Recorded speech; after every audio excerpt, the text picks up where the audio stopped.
Olá, pessoal do 8º ano, tudo bem com vocês? Eu espero que sim.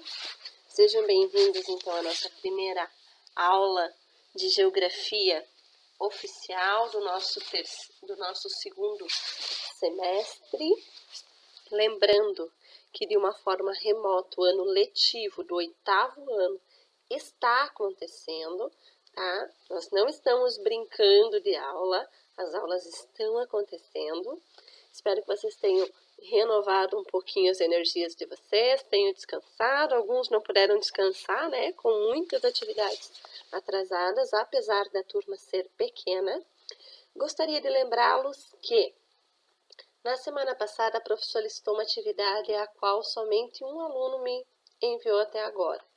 Tá? Eu acho que a turma de vocês, apesar de pequena, precisa desse puxãozinho de orelha para que vocês possam estar realizando as atividades. Estava em vermelho, eu não quero mais aquele desespero, ai, prof, cadê a atividade, o que eu tinha que fazer, né? Vocês têm que ter a responsabilidade de assistir o vídeo, tem dúvida, pergunta, nós estamos aqui para isso, tá bom? Então vamos lá. Retomando então, capítulo 6, hoje nós vamos falar sobre a organização de produção. Na semana passada nós falamos um pouquinho sobre a questão da desigualdade do trabalho, lembram? A questão de homens e a questão de mulheres, quem está mais preparado, quem ganha mais, quem ganha menos, e vocês tinham uma atividade para me entregar. Capítulo 3, então, né? Introdução. Hoje nós vamos falar sobre a organização da produção, como que era e como que ficou durante um período e como é até os dias de hoje. Então, como introdução, o Taylorismo, o Fordismo e o Toyotismo são três modos de organização da produção industrial utilizada pelas indústrias durante a segunda Revolução Industrial, que é o que nós estamos estudando já há algum tempo. Apesar do objetivo ser o mesmo, fabricar ao menor custo, eles têm diferenças quanto ao processo de produção, ritmo de trabalho, papel do funcionário, objetivos, entre outros. Esse processo começou inicialmente com o Taylorismo, posteriormente com o Fordismo, e eu diria que hoje em dia muitas empresas permanecem no Toyotismo, tá? Vamos observar a fundo cada um deles. Pessoal, se vocês quiserem acompanhar pelo livro, é a partir da página 137, tá bem? Taylorismo, então. É uma teoria administrativa criada pelo americano Frederick Taylor e cujo objetivo principal é racionalizar o trabalho e assim aumentar a produtividade. O Taylorismo visava alcançar a fragmentação máxima do trabalho de forma a minimizar os movimentos e tarefas supérfluas, bem como o tempo de aprendizado. Taylor dividiu a execução de trabalho em movimentos individuais, analisou-os para determinar quais eram essenciais e cronometrava os funcionários, realizando suas funções. No Taylorismo, a remuneração era estabelecida segundo a produtividade de cada indivíduo, que eu diria que nós temos uma raiz até hoje. Quando fala em produtividade de cada indivíduo, remuneração, eu diria que a partir daí iniciou-se um processo mais aprimorado da questão de comissão. Vocês já ouviram falar que um vendedor, muitas vezes, dependendo da empresa, além de ele ter o salário fixo, ele tem uma comissão? Ele recebe a mais uma porcentagem se ele atinge metas ou sobre aquilo que ele conseguiu vender? Então, a partir daí, esse processo, né, comissionado se intensificou. Fordismo é um princípio organizado de trabalho desenvolvido por Henry Ford em 1908, sendo um desdobramento do Taylorismo. Ou seja, nós tínhamos antes um modelo que foi melhorado, desdobramento, né, mudou alguma coisa. Manteve-se o mecanismo de produção e a organização da gerência utilizada do sistema anterior, porém foi adicionada a esteira rolante, estabelecendo um ritmo de trabalho mais dinâmico. Então, foi aprimorada a questão de máquinas. As máquinas, as esteiras começaram a girar. Lembram-se daquele filme do Charlie Chaplin, que fica girando a esteira e ele fica lá só apertando os parafusinhos? Lembram-se disso? Então, nós estamos falando dessa época e desse modelo. Essa filosofia de fabricação também se baseava na produção industrial em massa e visava alcançar maior produtividade através da padronização da fabricação.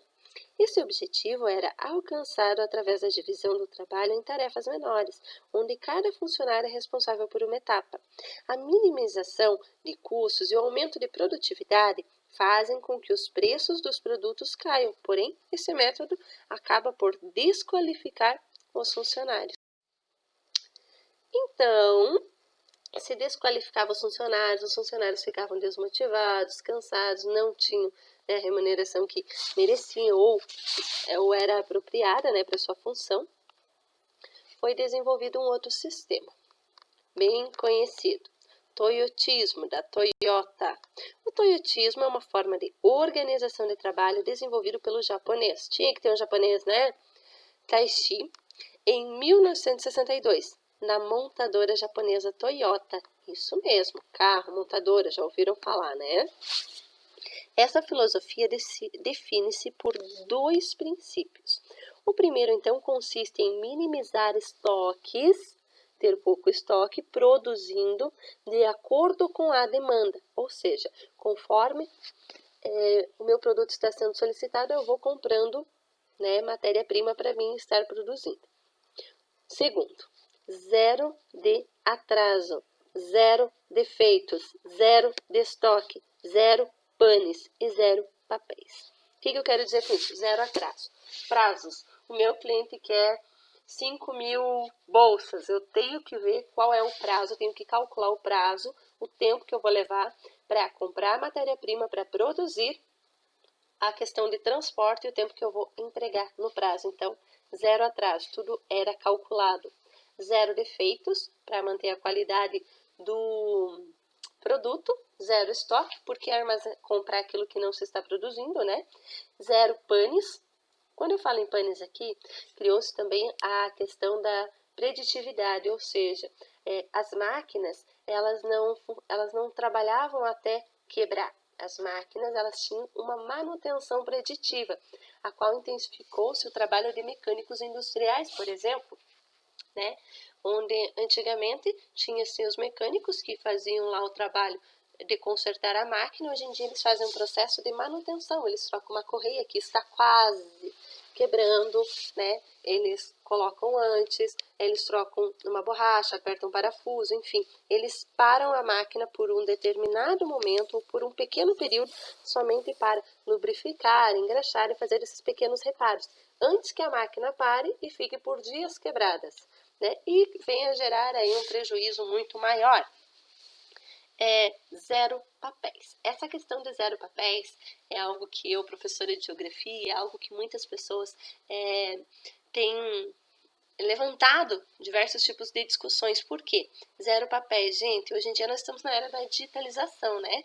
Então, por exemplo, as nossas aulas estão sendo online. Vocês estão copiando algumas coisas no caderno. Mas se nós estivéssemos na escola, talvez a professora estaria imprimindo muita coisa e entregando a vocês. Seria correto? Talvez seria mais prático para vocês aprenderem, porém o meio ambiente não iria agradecer. Então, essa questão de zero papéis requer todo um processo de gestão de arquivos, requer todo um processo de organização, né, sem contar a demanda enorme de papéis e talvez contratar alguém só para cuidar desse tipo de coisa que não há mais necessidade hoje em dia por conta da era digital. No toyotismo, o trabalho em equipe é um fator importante, com alguns que se organizam e controlam seu próprio trabalho, de forma a obter um aperfeiçoamento contínuo. Surgiu assim uma organização de trabalho horizontal, com o objetivo de conseguir produtos de ótima qualidade. Então aqui tem uma pequena tabelinha, né, para que vocês possam comparar cada tipo de método, né? Então como que é o Taylorismo, o Fordismo e o Toyotismo, a questão de produção, o ritmo de trabalho, a economia, estoque, objetivo de produção, controle de qualidade, as tarefas, autonomia de trabalho, espaço de trabalho, ideias, demandas e poder. Então, dentre tudo isso aqui, eu gostaria que vocês focassem um pouquinho aqui na questão de tarefas, né?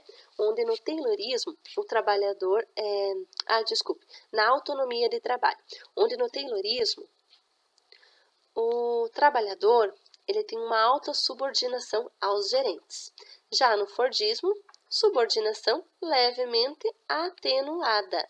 E no toyotismo é exercida de forma estrutural. Tem toda aquela questão de respeito, de não expor mais em público as pessoas, até porque é humilhante, é chato. Quem que gosta, né, de ser exposto publicamente? Então, tem toda essa questão, tá, de humanização. Eu diria que dos três modelos, a questão do toyotismo seria o modelo mais perfeito, seria o modelo mais organizado, e seria um modelo de menos exposição pública, né? E seria o que teria aí maiores chances de crescimento e maior conforto também para ambas as partes, tanto de gestão quanto para o trabalhador.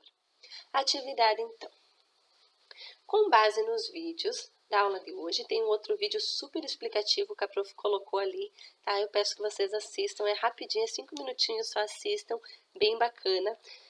E posteriormente coloquem a data no caderno e diferenciem no caderno Taylorismo, Fordismo e Toyotismo, tá? Coloquem aí os 3 conceitos no caderno.